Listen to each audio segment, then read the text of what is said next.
Hey there, nerds. Jim here, and I just want to talk a little bit about the recent news from Marvel and, on the other side of it, Dark Horse, about the Star Wars franchise.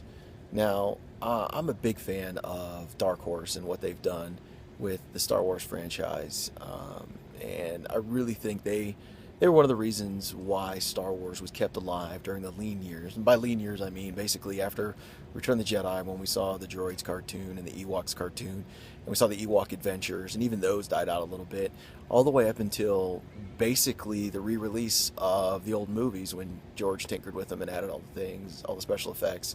And then we have, the new movies with Phantom Menace and Say What You Will.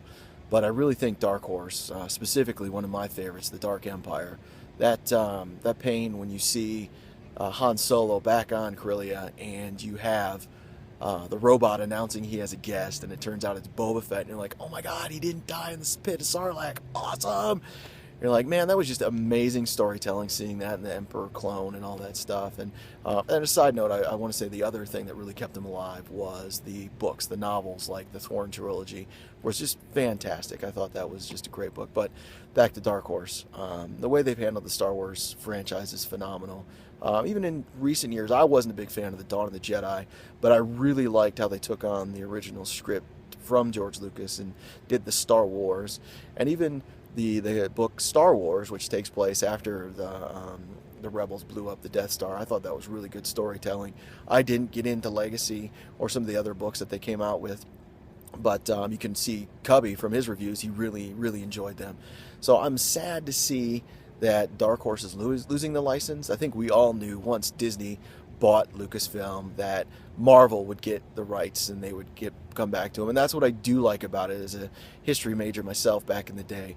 I like how it's sort of full circle now, and that Star Wars is coming back to Marvel, and that I actually have several of they're second printing some of them, but a lot of the original books that Marvel released with Star Wars back in the day, and that not many people know. Star Wars got its start at the Comic-Con and the conventions like that. That's how they reached the people. Before the movie even came out, they went with the toys and the comic books to try and drum up interest for this no-name, nothing movie that was going to be coming out soon. So I'm happy to see it come full circle. I like that. I really hope Marvel treats it well. I have issues with Marvel and some of their books and what they do with their characters, so I'm not sure what writers are going to bring on board, who they're going to get to go for their titles. I know Brian Wood is a great writer on Star Wars. I'd like to see him continue some of that work. I'm curious to see. So I guess that's what we'll have to see. Wait to see what happens with Marvel and Star Wars. Again, sad for Dark Horse. They'll be fine. They have their own books. I have no problem with them and what they're going to do, and I have high hopes for them. I hope to see Marvel handle it well. So let me know what you guys think in the comments below.